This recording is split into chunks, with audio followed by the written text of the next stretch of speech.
Efectivamente, a medida que nos acercamos al plazo del referéndum al próximo domingo... ¿Qué significa ese sí? Ese sí, a ver, el sí significa que quieren por lo menos llegar a un acuerdo, una conciliación, algún tipo de negociación con la parte acreedora, que serían el Fondo Monetario Internacional, el Banco Central Europeo y otras instituciones financieras que han dado créditos y préstamos en estos últimos años, sobre todo con la banca alemana también, por eso vemos la posición negociadora tan dura de Angela Merkel en esta situación griega, pero el sí también significa continuar dentro de la zona euro. Es decir, yo creo que los ciudadanos, a medida que se acercan a ese referéndum del domingo, votan sobre todo con el temor, ¿no? Finalmente no quieren romper con el club europeo porque es un club de privilegios, como siempre recordamos. Hay que señalar que en las últimas horas, de alguna manera se puede decir que sorprendió la posición del Fondo Monetario Internacional, que en su último informe reconoce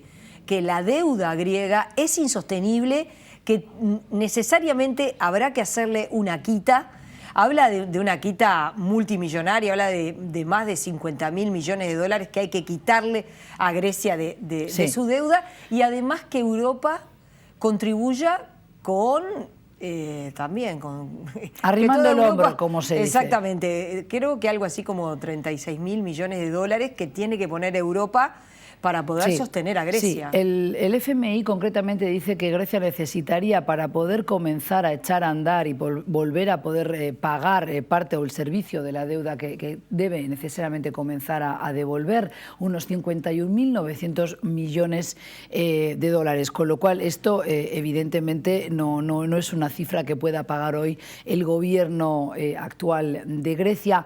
Pero lo importante aquí es que las posiciones a la hora de negociar los asuntos más sensibles no están tan distanciadas. Creo que lo difícil hoy es salirse de la rispidez del tono de diálogo. Es decir, Angela Merkel ha cerrado la puerta a la negociación. Ella dice, bueno, hasta que se celebre ese referéndum y veamos qué dice la encuesta popular, no hay nada más que hablar con el gobierno de Tsipras. Por otro lado, vemos que Francia hoy con con Hollande, estaba pensando en Sarkozy en la anterior, porque también ha emitido opinión al respecto, ¿verdad? Son muchas las voces, incluso de un Felipe González, que dice que se ha equivocado el gobierno actual de Grecia en cómo ha negociado esta crisis, que también es política, no solo económico-financiera. Pero entonces Hollande, que dice quiero desmarcarme de la posición alemana, lo cual es importante porque el eje París-Berlín siempre ha estado presente en esta negociación, y hoy los franceses o el gobierno de Francia dice, bueno, quizás haya que acercarse a la posición griega.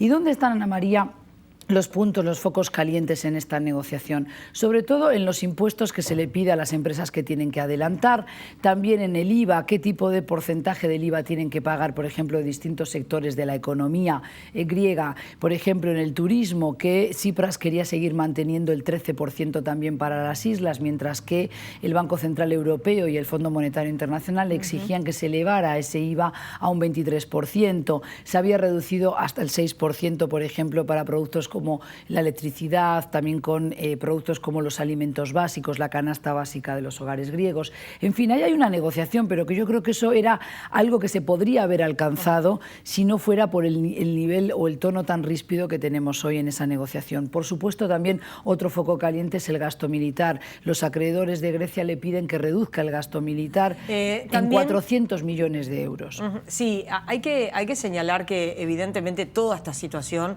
perjudica y en mucho al pueblo griego. Es decir, nosotros en el informe señalábamos que el Fondo Monetario está pidiendo que Grecia afecte las jubilaciones y las pensiones. Hay que dar algún que otro dato, como es que Grecia es el país europeo, y yo creo que es uno de los países del mundo, que tiene el tope jubilatorio más bajo. Hoy en Grecia te podés jubilar a los 59 años, y lo que están pidiendo es que ese tope sea subido. Y a los 67 años se les pide que extiendan. Si en España son, por ejemplo, a los 65, que en Grecia eleven en 2 años. Claro, entonces en la gente toma miedo. 65, y bueno, y está pidiendo que se suba ese tope. A la vez también hay que señalar que en Grecia te jubilás con el 96% de tu salario. Y eso están pidiendo que se revea. Que se revea. Bueno, eso es un golpe, ¿no? Porque claro.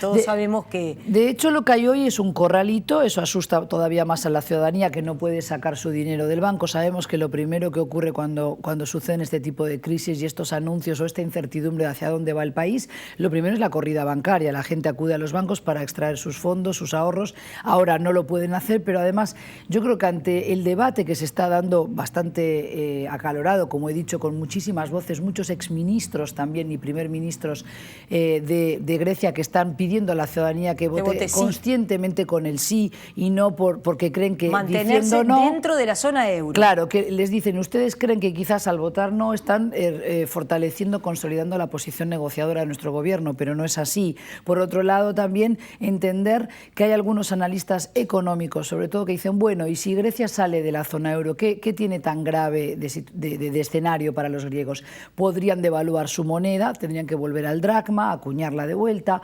podrían devaluarla y entonces podrían aumentar sus exportaciones, pero todo eso es como una bola de cristal y es un futurible y la gente quiere vivir con algo concreto. Y una vez más recuerdo que la Unión Europea no es solo una unión aduanera, económica, claro, una unión política también, sino que realmente nace de los escombros y las cenizas de dos guerras mundiales y hay que recordar que entonces los ciudadanos europeos hemos ganado mucho al estar unidos con nuestras diferencias, pero también buscando ese consenso en Bruselas y yo creo que los griegos finalmente votarán con el sí porque entenderán que es mejor continuar dentro de la zona euro negociando que no ponerse en una situación tan rígida donde se pueda romper, ¿no?